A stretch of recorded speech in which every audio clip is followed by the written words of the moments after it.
नमस्कार, welcome to nursing smart के YouTube channel पर एक बार फिर से आप सभी लोगों का स्वागत है। हमने लास्ट जो सेशन किया पेपर लीक की रूमर्स को लेकर के, तो बच्चों की कॉल्स मैसेजेज आने लग गए कि सर आपने किस ग्राउंड पे बोला कि एम्स ने भी इस मामले में अपनी स्टेटमेंट जो है वो इशू की है और इस मामले का खंडन किया है।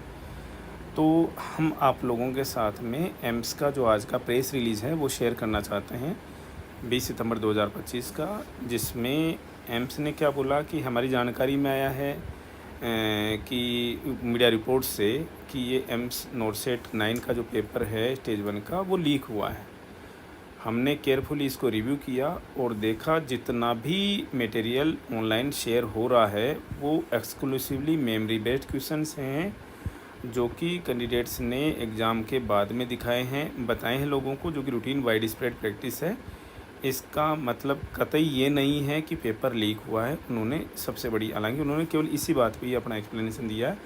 जो कंप्यूटर में मीन्स सिस्टम पे ग्लिच होना है, टेक्निकल ग्लिच वगैरह है, उसके बारे में उनका जो है वो कोई भी स्टेटमेंट नहीं आया। और मैं यहाँ पर थोड़ा सा एम्स के लिए इसलिए भी बोलना चाहूँगा कि उन्होंने इसलिए भी नहीं दिया कि भाई ये सारी चीज़ें जो हैं वो ज़्यादा उभर कर के आई हैं रिज़ल्ट आने के बाद में, रिज़ल्ट डिक्लेयर करने के बाद में, जिसमें कुछ लोगों ने मीन्स स्पेशली हमने पहले भी जिक्र किया आप लोगों के साथ में कि कुछ यूट्यूब चैनल्स ने गलत पीडीएफ जो है लोगों के साथ में शेयर कर दिया था। नोरसेट 8 का जो रिज़ल्ट है उसी को केवल ऊपर का कंटेंट बदल करके और मीन्स उसको नोरसेट 8 को नोरसेट 9 बना करके, जो कि एम्स का कहीं दूर दूर से भी उसके कोई रिलेशन नहीं था। और उसके बाद में ही जो रूमर्स हैं वो ज़्यादा हुई है। हम अभी भी आपके कंसर्न के साथ में हैं, जिन भी बच्चों को ये लग रहा है हमें अभी भी उनके कंसर्न के साथ में। जिसके अलावा मैं आपको बोलूँ तो एक फ़ी के कंसर्न के मैं आपके हमेशा साथ में हूँ। दूसरा, एम्स जो है वो इतने साल से पेपर करा रहा है, स्पेशली नोरसेट के बाद में पेपर जो है वो शेयर नहीं करता। अरे भाई क्यों नहीं करते आप? एम्स पेपर शेयर नहीं करता, ट्रांसपेरेंसी का नाम लेकर के जो है वो पेपर जो है एम्स शेयर नहीं करता। भाई इसमें किस चीज़ की ट्रांसपेरेंसी है? देश का सबसे बड़ा एग्ज़ाम यूपीएससी जो इंडियन एडमिनिस्ट्रेटिव सर्विसेज के लिए, इंडियन पुलिस सर्विसेज के लिए, इंडियन फॉरेन सर्विसेज के लिए जितने भी यूपीएससी एग्ज़ाम कराता है मात्र 100 रुपये फ़ीस लेता है और सारे पेपर्स जो हैं उनके द्वारा शेयर किए जाते हैं। इसमें ट्रांसपेरेंसी वाली बात कहाँ से आ गई भाई? क्यों नहीं करते? तो इसको लेकर के हमारे दिमाग में काफ़ी कुछ है, प्रोजेक्ट है हमारे दिमाग में, एजेंडा है हमारे दिमाग में कि क्या किया जा सकता है। बहुत ही आराम से घर बैठे, सड़कों पे नहीं उतरना है। जो मन से कोई गलत हरकत किए बिना आपको अपने करियर पे ध्यान रखते हुए, फोकस रखते हुए, केवल और केवल घर बैठे ही, मतलब वो होता है ना जैसे वर्क फ्रॉम होम, उसकी तरह से ही हम इन 2 चीज़ों पे काम कर सकते हैं। बस आप लोगों का सपोर्ट चाहिए। एक फ़ी को लेकर के हम चाहते हैं कि 500 रुपये के अंदर 500 से 700 रुपये के अंदर फ़ीस हो।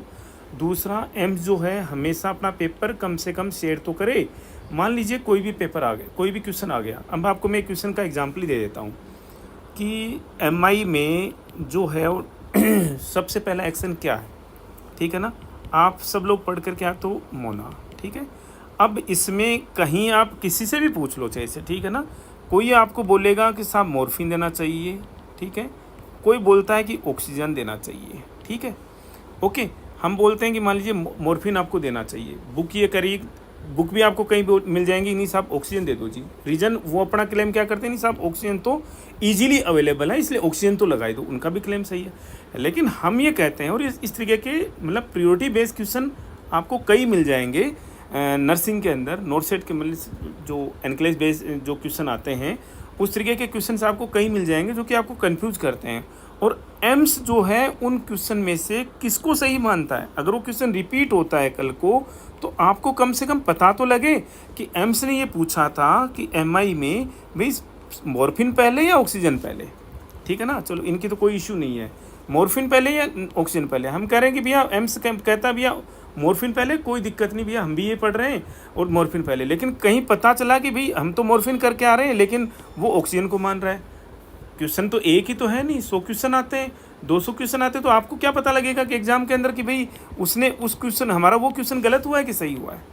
एग्री कर रहे हैं हमारी? तो इसलिए इन 2 चीज़ों पर काम किया जा सकता है और दोनों बहुत छोटे छोटे काम हैं, आपके घर बैठे हो सकते हैं। हमने पहले भी बोला था आप लोगों को, हम एक जो लेटर ड्राफ्ट करना चाहते हैं जिसको हम कहाँ कहाँ पर पीएमओ को सेंड कर सकते हैं, क्योंकि देखो जब तक माँ को पता ही नहीं लगेगा, बच्चा रोएगा ही नहीं, तब तक माँ को कैसा पता लगेगा भी बच्चा भूखा है, बच्चे को दूध चाहिए, ठीक है ना। हम मिनिस्ट्री ऑफ होम अफेयर्स को भेज सकते हैं, और एम्स को तो खैर वो तो कोई मतलब नहीं है, लेकिन लेटर उनको भेज सकते हैं। प्रेशर आएगा, हम आपको बताएंगे कि भाई, बताते हैं कि भाई 100% रिजल्ट इस चीज़ में पॉसिबल है। काफ़ी बच्चे का सर थोड़ी तो हेल्प कीजिए, और थोड़ी क्या, हम तो पूरी हेल्प करने को तैयार हैं। इशू ये है कि आप कम से कम थोड़ा बहुत तो हम जो बता रहे हैं उसके हिसाब से चलिए। हम 1-2 सेशन करने वाले हैं, इसका एक बार मेंस का एग्ज़ाम हो जाए, सभी बच्चे जो हैं वो एक बार मीन्स एक उसके अम्ब्रेला के नीचे हम देखें कि भी चैनल पे लोगों को हम गाइड करना चाहते हैं आप लोगों को। हम चाहते हैं कि देश में कैडर सुधरे, हम पैसे नहीं कमाना चाह रहे, हम चाहते हैं कि देश में कैडर का जो है वो अपलिफ्टमेंट हो। हम ये नहीं चाहते कि यार हमें पैसा चाहिए, ठीक है। तो एनीवे इस चीज़ को हम सेशन को अननेसेसरीली वो डिले नहीं करेंगे, इसलिए एम्स ने आगे फर्दर वो कंक्लूड किया है कि एक इंटरनल कमेटी ने भी इन्वेस्टिगेट किया। इन्वेस्टिगेट तो क्या, जो भी मीडिया रिपोर्ट जो सर्कुलेट हो रही होंगी, तो हम किया कि भी हमारी जो इंटीग्रिटी है नॉर्थ सेट 9 की, जो हमने लास्ट में भी डिस्कस किया लास्ट वीडियो में, वो इंटैक्ट है, कम्प्लीटली इंटैक्ट है, और कोई भी माल प्रैक्टिस या अनड्यू एडवांटेज जो है किसी भी कैंडिडेट को हमने नहीं दिया है किसी भी तरीके से। तो एनीवे अब जो भी है ये चीज़ हमने पहले ही बोला कि अब बहुत मुश्किल है इस चीज़ पे काम होना, आगे चीज़ें कुछ हों, ठीक है। और तीसरी चीज़ जो टेक्निकल ग्लिच आ जाता है जगह जगह पर, उस पर भी एम्स को डायरेक्शन जा सकती हैं कि भी जैसे एनटीए है, एग्ज़ाम करा रहा है आईआईटी जेईई का और नीट का, कितना आराम से नीट एंड क्लीन एग्ज़ाम कराता है, तो वो कैसे करा ले रहे हैं, वो तो 20-20, 22-22 लाख बच्चों के एग्ज़ाम करा रहे हैं एक साथ में, आपसे 80,000 बच्चों का एग्ज़ाम नहीं हो रहा, तो ये कैसे पॉसिबल है भाई। तो एनीवे जब तक आप खुद ही अपनी इन चीज़ों के लिए, अधिकारों के लिए एक कम से कम पत्राचार के रूप में तो आप उभर कर के आएँ, सड़कों पर नहीं उतरना होता। आप स्टूडेंट हैं और आपका देश के प्रति क्या दायित्व है, नेशन के प्रति क्या दायित्व है, वो आप लोगों को अच्छे से पता होना चाहिए। कहीं से भी दूर दूर तक पॉलिटिकली इन्फ्लुएंस नहीं होना है। लोग हमेशा क्या है कि भी वो जेएनजी के नाम पर नेपाल में हुआ ना अभी, ठीक है ना, जिसको भारत में भी कुछ लोग सराहना कर रहे हैं, ये कोई सराहना वाला सब्जेक्ट नहीं है अभी देश के लिए। मतलब एक होता है ना कि पेट को काट करके भी देश के लिए मरना होता है, तो मैं यहाँ पर वो चीज़ें नहीं कह रहा हूँ आपको, घर बैठे भी चीज़ें करी जा सकती है, नोटिफाई करानी है आपको गवर्नमेंट को चीज़ें, सब हमारे साथ में ऐसा हो रहा है, प्लीज़ देखिए 100% एड्रेस होती हैं चीज़ें। सेशन में इतना ही, मिलेंगे मेरे नेक्स्ट अपडेट के साथ। Thank you.